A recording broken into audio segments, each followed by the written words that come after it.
So, mainstream media has finally caught up to our situation.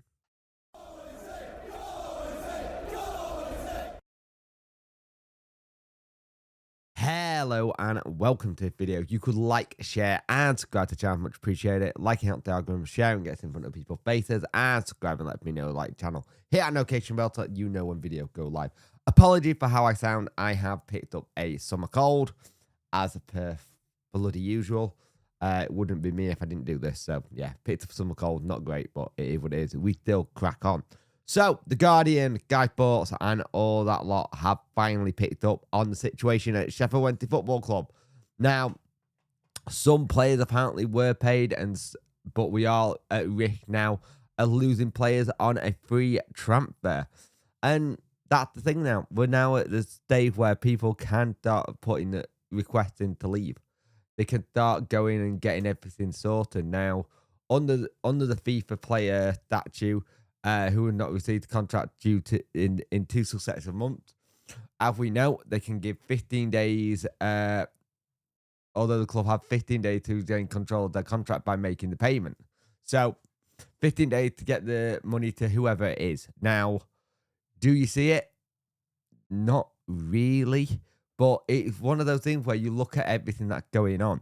We've already been hit by a transfer fee ban. We are already embargoed. Now, the EFL are now looking at this again, still looking at everything. It's going to go to independent commission, and this could mean a longer transfer embargo, fine, and point deduction, which I think we're all pretty much guaranteed this is something that might happen now. Like a longer embargo. We could go from something from being 2027 to 3 seasons to say, if they wanted to, go 2030. That will put us in an absolute terrible situation to do so. And the problem we've got now is that it is now the 1st of July. Barry contract is up. So is Patos. So is Atkins. So unless Baz is, out of all of them, the only one staying, it's going to be interesting to see, because even he got to have a limit, surely, where enough is enough. I'm going to go. Our backroom staff is now all out of contract. Sasha Lenz, Sal Bobo, Chris Powell, Henrik Pedersen. Henrik Pedersen is one of the people who is up there with one of the people to kind of take over from Danny when and if Danny leaves. It's looking more and more likely that Danny is going to be going to Leicester on a 1 million compo, from 5 million to 1 million, just so he can get out the door. And the thing is, you look at what's going on. You look at the 2 bids that DC's had and that he turned down. The valuation is ridiculous. The valuation he got for the club is absolutely insane.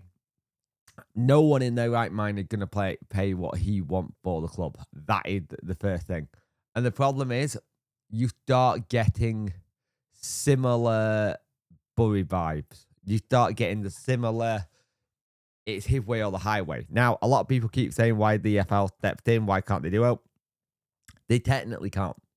He's not done anything criminal. Even though it feels like it, he's not done anything criminal.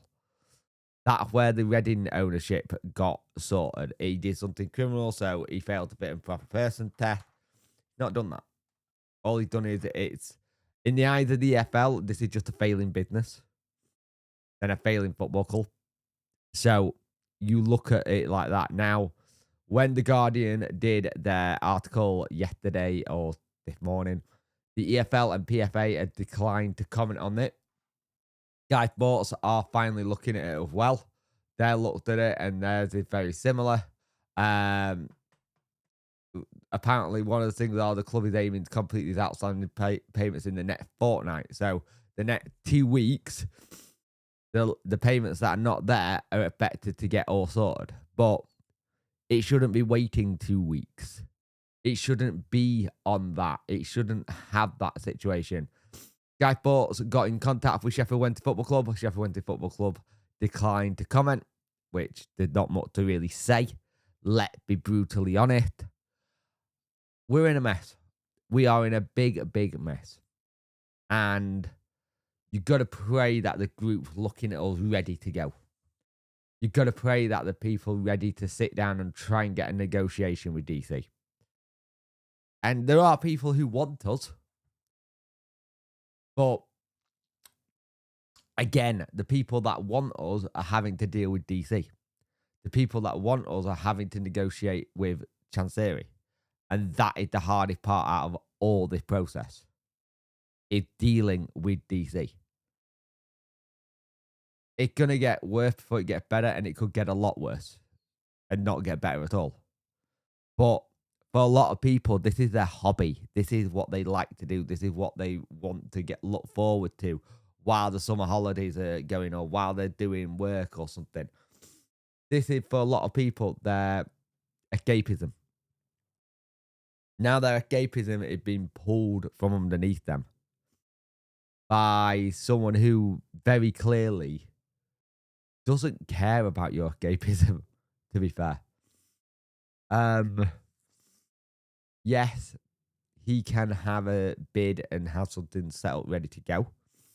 Or he can have stuff ready in his mind. But at the same time, unrealistic targets, unrealistic prices, the ability not to sell players, the ability to overcharge fans from merchandise to food concession to season ticket prices to match day prices. Everything builds up to the crescendo. Everything is slowly getting to this point. Now, I've seen a lot of people say admin. Even if he got admin in, he's still going to pay for the administrators. It's like right now, what does someone like Barry Bannon do? Is Barry Bannon already looking at another club, or has he already got another club signed up, ready to go?